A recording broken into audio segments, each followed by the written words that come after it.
Hello sir, my name is Pisepiyush Narari, roll number 20EE30020. I am a student of section 14.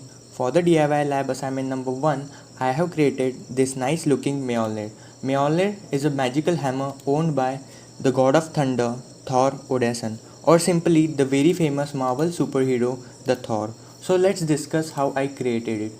First, I started with the hammerhead. In order to create the basic hammerhead body, first I drew 4 sketches. Then I used the additive loft feature to create the basic hammerhead body. These sketches are basically squares. In order to make the hammer look more realistic, I added few details like these grooves which are visible in this image. In order to add grooves, I used the pocket feature under the part design workbench. In order to create this pocket, I drew a sketch. This sketch is basically a rectangle with 1 cross 0.5 mm dimension. Then I used the pocket feature to create this groove. Same method was used to create the adjacent groove. Now I had to create groove on this face. In order to create that groove, I drew 6 sketches.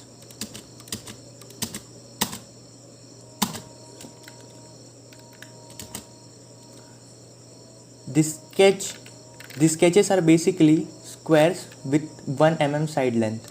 Then I use the subtractive loft feature to create this nice looking groove. The same method was used to create the groove on the back side. Now at this time I had this hammerhead ready to add few more details like this disc. This is basically a cylinder with radius more than the height. Now I had this beautiful ring over here. In order to create that ring, I used the same additive loft feature once again. I drew 3 sketches which are basically circles and then used the additive loft feature to create this ring. Then I added this handle. This handle is also a cylinder.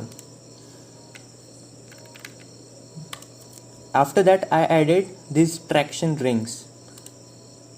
In order to create these rings, I used the additive loft feature. First I drew these circles in different planes.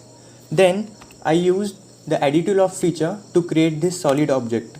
Then I imported this solid object in the main project window and I did it 10 times and ended up with this nice looking handle. At the end I added this belt. This belt is basically created by cut boolean operation.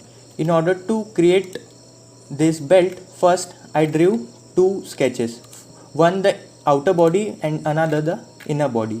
Then I used the loft feature to create 2 objects out of them. Then I used the cut boolean operation to create this cavity. Same, I again imported this file in the main project window and placed the belt over the handle. After that I created this fusion body, which is basically the union boolean operation. Then I created a mesh file. Now I have exported the mesh file and opened it in Cura, where we can get a preview of how much time it would take to print this object. So we can see it is taking 3 hours 26 minutes. These are the dimensions of the object. Now let's see the print settings. The quality is 0.2 mm. The infill density I have kept at 100% so that it will become a strong object. The printing temperature is 200 degrees Celsius. The print speed is 60 mm per second and the build plate adhesion type is brim. So we can see it's taking only 58 grams of material and the time is also reasonable. Here we can get a preview of how it will be printed and for each layer also.